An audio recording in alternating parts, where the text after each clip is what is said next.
Welcome back, everyone, with another episode of the Workforce Solutions Podcast, brought to you by the Metropolitan Alliance of Connected Communities. Are you interested in checking out more of our podcasts and nonprofit workforce resources? Visit our Workforce Hub on the MACC website. We have a very special episode for you with a legend in our network, Francisco Segovia, the Executive Director of Minnesota Nonprofit and MACC member COPAL. This month is Hispanic Heritage Month, and the MACC Network is lucky to have a valued leader and strong voice to join us in this conversation about how culture shapes leadership, advocacy, and identity in the workplace. Welcome, Francisco, to the MACC Podcast. Thanks for being with us. Thank you for the invitation. It is an honor to be here with you. Oh, well, thank you. Glad to have you. This Hispanic Heritage Month, we wanted to hear from peers within the MACC Network about how their Hispanic culture shapes their leadership, advocacy, and identity in the workplace, and also how their cultural roots influence their connections to work, colleagues, and communities. So pleased that we were able to find time to connect with you and have this conversation. We could start out by getting to know you a little bit. Would you mind introducing yourself and just tell us a little bit about your organization, COPAL, and the work that you do there? Yes, of course. I'm Francisco Segovia. I am what we can call the first generation Latino here in the United States. I migrated from El Salvador in 1990 and made Minnesota home in June of 1990. I played the joke that I didn't know anything about the weather, so it's not because of the weather. So I just came to Minnesota, and then I saw it snowing for the first time. Excited for the first maybe a few hours until I felt the cold. And so it was. I did work for a preview for another organization that was one of the founders of MACC. It is Hillsborough United Communities. Sure. That was part of the. I believe I remember when the conversation about the creation of MACC was happening. I heard some of the people in leadership in Pillsbury and speaking to others about the concept. Then I left Pillsbury in 2017 to create or found COPAL with a few other people. And so COPAL came about in 2018 in January. And so the idea was to create a Latino-led organization that was going to do two major things. System change through public policy and advocacy, and also services. So we call this model hybrid model where people come for some of the, we have employment services, but then the question is, would you join us to organize on these other issues that are impacting our community, which is you too, and then and see how we organize and change policies or change systems. And so that's the typical engagement when we ask people to become active member or an agent of system change. And so again, we opened up in 2018. We do a lot of electoral work statewide, and then eventually we did open an office in Mankato, and later on last year in Rochester. So we are pretty much a statewide organization. Oh, fantastic. Well, that's good to hear. I didn't realize you had multiple locations. I'm also thrilled that you shared that you're a founder at COPAL. I think that's amazing, and that you've got a little history with MACC over the years. So, important first question: how do you feel about the snow now? It's funny because I think every year I have to adjust. I love the changes of season. I'm coming from a place when there is only two seasons. It rains a lot or it's pretty hot. And so coming into the United States, particularly Minnesota, and seeing the four seasons is something that I always enjoy. Fall, my favorite. And so, but then embracing winter has been key as a way to survive, I guess, and also, to understand that season changes, life changes, that everything changes. So it's just embracing that. Fair enough. All right. Well, I've really been looking forward to this conversation. So let's dive in. I want to talk to you a little bit about cultural identity and just want to know what you think is an aspect of cultural identity that you value deeply, and in a way that has been powerful for you to hold close as you've grown in your career at COPAL and elsewhere.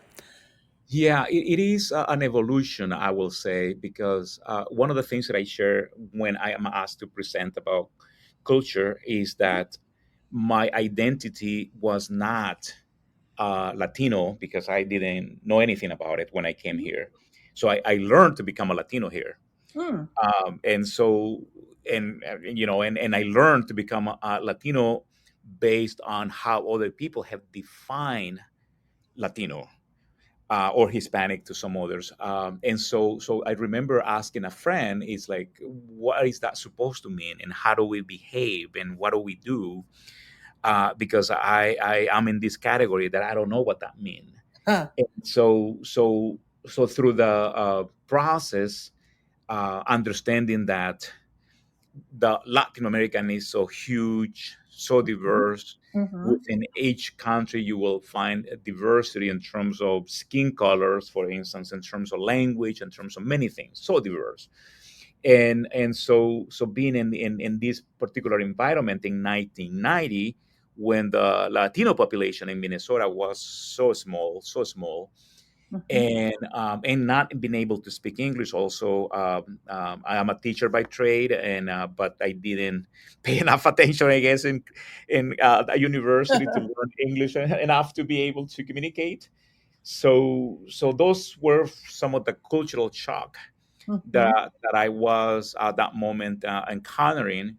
And then, how do you adjust? How do you identify? And that struggle of identity was uh, key, but also as I was learning about others, I realized that I was learning more about myself, and Ah, so that was essential to when I was exposed to the various communities: African American, Native Americans, European Americans, uh, gender orientation, and the various identities people had or has.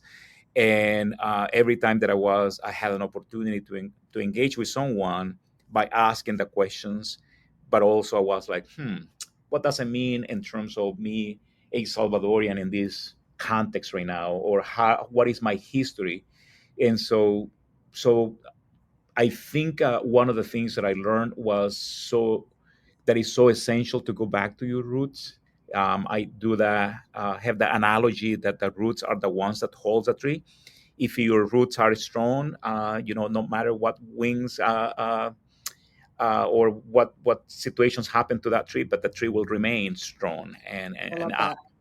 And so that's what I think. And I tell anyone, I tell my kids, the more you embrace your roots, the more you know where you come from, the more you know where you stand, the better it will prepare you for the future. Mhm. And so anyone, I think we all have roots. Sometimes we forget where we come from or don't want to dig into that, but Yep. it's essential, I believe, to know where we come from. Yeah, that's beautiful. Also, somewhat unexpected and really fascinating how you said that you had to kind of learn yourself about identity and especially when you came here to the United States. That kind of blows me away.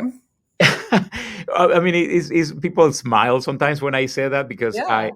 I mean, the experience that I had was kind of interesting because I went to do some shopping, I remember, Hmm. and I went to the store and someone was following me, and I felt uncomfortable. It's like, why that person is following me? Mm. And when I spoke with this friend, I say, hey, I went to the store, but someone was following me. I believe it's a security person following me. And what he said is, "Oh, it's because you are Latino." And what is that supposed to mean? Well, Yeah. people believe that that's what we do, that we steal. Oh, okay. So when there is an identity, there are also biases, Uh-huh. and Uh-huh. and with that identity, someone has an assumption, and the assumptions sometimes are not so great, right? So I love when people assume that we all Latinos dance.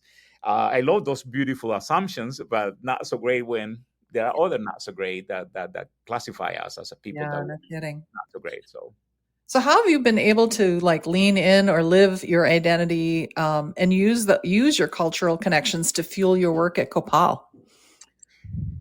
I believe that who we are and where we come from shapes how we see the world. Hmm. And I oftentimes believe that culture has a lot of positive things, but there are things that we could reconsider and probably not embrace, right? Okay. And so we humans have to have the mental capacity and the will to say no, that portion of culture I don't think is so great for the collective good or for even myself. So we probably need to put that aside and embrace others. And so other portions of cultures that I think are great. um, the one thing that I have found pretty interesting, again, when I have the opportunity to travel, is to explore how other cultures interact, how do they function, how do they see the world, and I think it enriches myself as well. And so there is no right way to see the world because I shouldn't impose my worldview on others, but I need to open my mind to be able to see how others view the world, and that's what I think creates this beautiful world that we have in Hmm. most cases. One time I had the opportunity to visit this part of Mexico, which is border with Guatemala. Hmm. There is an indigenous community over there, and they have a saying that I think I have embraced. We need to build a world where many worlds can fit. Oh, And so that was key to believe that this is what the society we want. We want a society where many people from different worlds perspective can fit. And so that's, I think, it's essential to see myself as one of those who wants to build that society.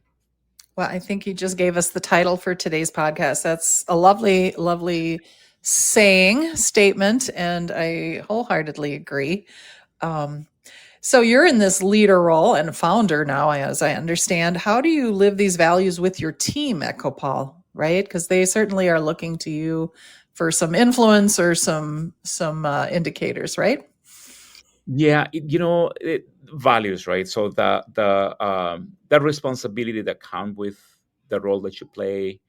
Um, and so recently we had a retreat with my team, and I was sharing with them when I was in my 20s. I actually, like 19, I became a teacher, elementary school teacher, Oh. and so I went to teach in my home country. I came to US to the United States when I was maybe 24, and so then I already had some moments of teaching, and so I went to the my school. My school was falling apart. So I was making so little money as back home. The I probably was in the that time making like $50 a month maybe, Mhm. and then you had to use my own monies to purchase school materials and stuff like that, and so in the process, at any organization and any business, you will see some people who comes with passion, especially if you are out of school, you have that passion to change the world. But then, you may find people who have been in the field for so long and they probably are exhausted and they just basically keep an eye on the watch and see what time it is to leave as Mhm. soon as possible. And so there was a moment where some of my colleagues who have been in the field, who probably were not motivated anymore, will say, "Why you are working so hard, or why you are doing this?" And it was a moment where a hesitation, and I realized that um, if I work hard or if I don't work hard, who am I cheating here? Is the system, are my colleagues, or the students who trusted me so much? And so I became to the realization um, that I couldn't do that because I love my students. I love and I wanted them to have a greater future, and I Mhm. wouldn't be able to live up to my values if I didn't do what I needed to do. And so those are some of my own learnings through the process of how do we do this right, Mhm. that anyone can see that we lead with transparency, that we lead with values, with strong values, and that is essential, that we can tell anyone, yeah, so this is how we do it. And so I had to set up those standards for myself Mhm. to be able to make others to lead and participate. I think our assets as human assets is our values. If we don't have them, we are in deficit. And and I don't want to be in deficit. I want to have that asset that anyone can say, we trust you, and it's not that anyone. There is another saying, and I forgot who said this, that I don't want to be a Moses to lead people into the promised land, because there will be another one who will take you out. So so Mhm. I want to make sure that I'm not putting myself as the leader that everyone needs to follow. I am here to support others to become the leaders, and I truly believe in more horizontal way to do our work, Yep. because the relationship is different. But I also had to recognize that as one of the founders, and age and experience also play power role into the relationships that we form, and I had to be conscious of that, Yeah. and how people will see me as well, gender as well as one, Yeah. right? Yeah, it's a careful balance. Yep. But that is an inspiring, sort of origin story that you brought forward, and really a lovely transition into um, another thing that we wanted to talk about today that we're eager to dig into with you. Is that's a little bit about leadership structures. And um, you've noted, or I should say, we've noted that American culture can tend to be very individualistic. But we also understand that there is another way that we see within Hispanic culture that is more collectivist, maybe even you could call it family focused, but as you said, more horizontal. Um, can you talk a little bit about that? Where have you seen more collectivist values take the lead at work or in the community? um, Help us uh, understand that concept, if you would. yeah. Well, we, even people who come to the United States, myself from El Salvador, we are children of the Western educational system. Mm, And such, the I is going to become very strong yeah, opposed to the. And so when the I becomes the rule, competition becomes the way. And when we use that as part of doing what we do, is what we have, right? So for someone to win, somebody else has to lose. And that's the human relationships that we build based on that level of competition.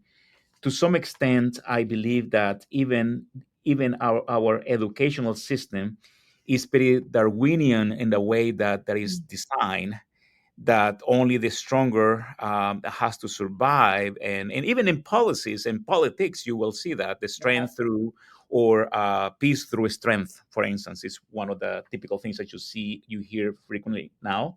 yeah. But that is a way and an interpretation of how Darwin saw Mhm. the animal kingdom, but also is translated into the society where we are humans, right? So I think uh, if we participate, and we, again, I come from a society that is capitalistic, in in a different stage of what the United States is. And so we live in a capitalistic society. We move in a capitalistic society. We desire, as many people desire.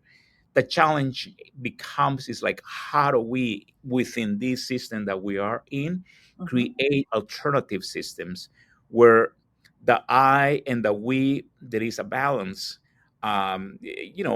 We people, individuals, have personal needs, and that's for sure. We cannot ignore that. But we also have collective needs. And so, how, when we do interviews here, for instance, and I interview people, I look at the use of the I and the we, in the way that uh, obviously we are not going to erase, and I'm not pretending to erase the I as an important piece, because we are humans as well, and we are individuals, and we have needs. But also how this person or whoever we interview um, uses the combination of both for the so that's with that saying is like one of the big questions for the organization was, how do we see the world in a way in which competition in the way that is designed is not what we use to see others, and we see the possibility of solidarity among ourselves and among the organizations, Nice. because I believe that there is enough wealth for everyone to have some, and but also there are some practical things. For instance, in the here in this organization, this is something pretty interesting, at least to me. When we used to celebrate birthdays individually, so it seems like, okay, this doesn't seem that we are doing it for everyone. It seems that we do it for a few, and for the few that we do it really well, and then we ignore the other ones. So we let's change that policy and create like a gift card to everyone.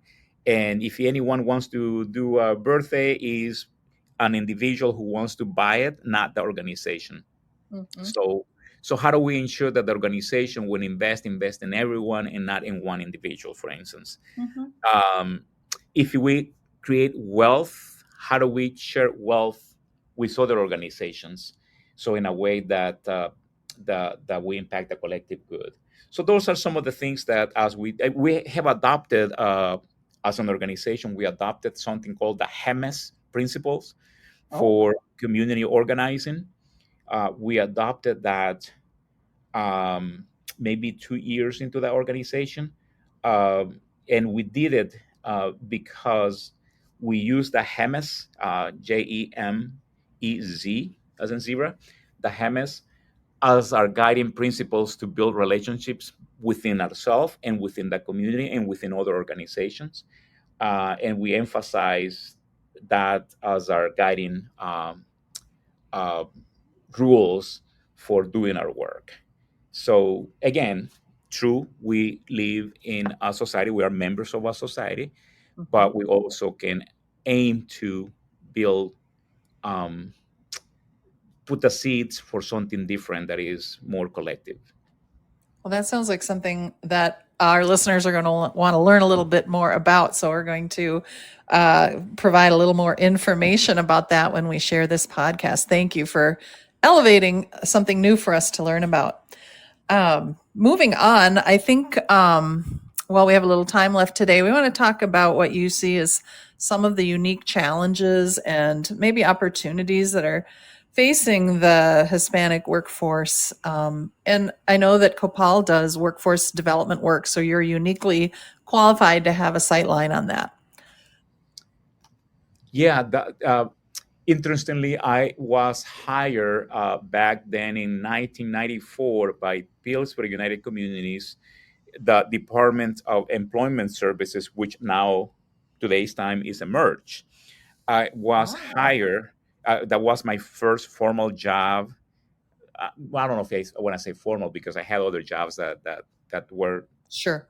formal, but it was a job into workforce development.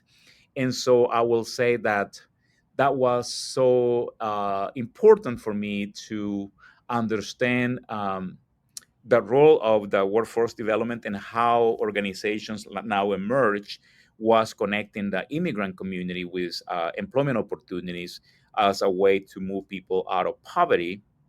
And so my job at the Brian Coyle Center at that time in the Somali community, arriving to Minnesota and meeting people who have so many different skills, but oftentimes we put them in jobs like cleaning, which there is nothing wrong with cleaning. But also the idea is that the society was not utilizing their skills, Yeah. and so that was, or myself, when I came to the US, I was doing cleaning work as well. I didn't have the English proficiency needed to do other jobs. And so the idea is that the United States attracts so many people with so many skills, but oftentimes um, we don't capitalize on connecting them with the proper jobs that will do a greater impact in the community. So that was something puzzling, and so through that experience is that we basically opened the worker center, and we did open it in the moment where COVID was impacting, and people were saying we need help with employment, we need help with Oh. regaining hours, and that's how we ended up opening the worker center. And from there, for the last 4 years, has been connecting with hundreds of people across Minnesota who are coming either for jobs, people who are dealing with wage theft issues, discrimination, or employment and careers. So that is one of the distinctions, I guess, in the way that we run this model. That Hmm. is not only about job placement, but it's about workers' rights as well. And Absolutely. so that's what we do, and we are proudly doing that and partnering with others. Fantastic. I love a story of how the MAC network intersects, hearing about Emerge, another wonderful MAC member. That's terrific. Uh, Francisco, advocacy, organizing, and action are core to COPAL's mission. How are you navigating the very real risks to organization, team, and community right now? And how do you navigate continuing the vital work of speaking when your community is being very directly targeted? It's a heavy question. Yes, yes, and I'm trying to figure out how to respond that. I know. So you know, I think it was Martin Luther King who said once that he wasn't fearful of the ones oppressing, but he was fearful of the ones who were silent. Oh. And because the silent voices are usually the majority Hmm. and are the ones who allows sometimes oppression to happen.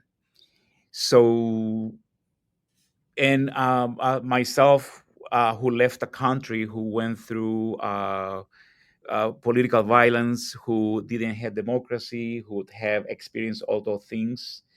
And some of the things that I see here happening right now is something that we experienced back home, back then. And I think is for our listeners, it's important, so important that they look at the history of the United States, not only inside the United States, but how United States has uh, created or attempted to create democracy in other places through repression as well, and or for lining up with oppressive systems. So otherwise, I don't think we will learn from this moment if we don't look at history and how what has been done to other societies through history, especially Latin America, Hmm. also is being done here. And I'm afraid that oftentimes we forget about history and we don't use it to Right. learn. Um, I believe that our organization was to do advocacy for our community. If we go silent in this moment, I think we are betraying our own values and our mission. And I believe that my team is so, we are taking the chances, we're taking risks. By just being a Latin organization, you become a target in today's language. So, we cannot ignore our identities and pretend something else. And I think that's what we need to do at this particular moment. History will judge us. Mm. Well, we admire the work that you're doing, and I know that those words and hearkening back to the words of Martin Luther King will speak loudly to our network and to other member organizations. What are what are some of the ways that your MAC network can support you right now? You're in this network of local community nonprofits, human service organizations. How can we support organizations like COPAL today?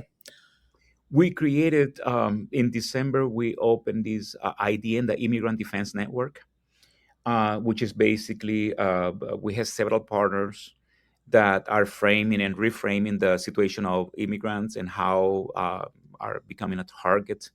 And so we have regular meetings, strategies, discussions, actions. And so, if any MAC member wants to know about the IDN and some of the things that we do, for instance, we have been training, we call the uh, training for constitutional observers. And if they want us to present, we will love to do that, so we can see what is it that we are doing and how we can collaborate. And so more than open to send my team to presentations and invite everyone who wants to join the IDN. So people can go online and find that the Immigrant Defense Network.org, Awesome. and, Awesome. and they can get information about it. We'll share that link when we share the podcast. And I bet you're going to get some folks expressing some interest in that and learning more about the work that you do there. You've mentioned so many wonderful organizations, including COPAL. Are there other organizations or leaders or community partners that you have that we should all know about and support and uplift? Well, the network that we are in, for instance, we have Minnesota 8, is part of that network. ACLU, Mm-hmm. Advocate for Human Rights, Ayada Leads. Um, and so there is when we look at the word or the immigrant target, or targeted communities, so you will find different degrees in which some communities are more targeted than others. Yeah. It means that the Latino ones, the most recently, the Supreme Court ruled out in favor of the administration that they can stop anyone based on the skin color, and also language. And so basically, all these civil rights that once were obtained were erased by this ruling. And so the Immigration Enforcement Agency can stop by someone just for the appearance. So that's the society needs to be aware. We do a lot of education to our own community and to others as well about the implication of all this ruling. The system come for us now. Once eventually it's going to come up for other people. That may be because your name. It can be for something else. So as long as you don't think exactly how the system wants you to think, you can be a target. Eventually, anyone can be a target. Yeah. And so in this way, I think there are many organizations, and I mention a few that are part of this network. And again, inviting everyone to participate and explore and learn what's going on. And we are so lucky so far that we haven't had the same experience that Illinois is experiencing, or other states. But we are fearful that Minnesota eventually is going to be next. Sure. Yeah. Civil rights for all. Absolutely. Wow. I could listen to you talk all day. But I know we need to wrap up. I'm so glad we could share this conversation with the MACC Network. It's been a terrific discussion with Francisco Segovia from COPAL. Thank you so much, Francisco, for your time and this conversation with the MACC Network. It's been so valuable and interesting, and it's led to some great ideas and resources that we will share. Thanks also to our sponsor of the Workforce Podcast, the Ameriprise Foundation. Listeners, we appreciate you as well. Thanks for tuning in. Don't miss MACC's monthly podcast episodes. Find us where you listen to podcasts, places like Apple, Spotify, and Podbean, or find our episodes directly on MACC's website and in our Workforce Digest. Have an idea for a MACC podcast guest? Go ahead and reach out to us. Thank you, everyone. Have a great day and be well. Goodbye.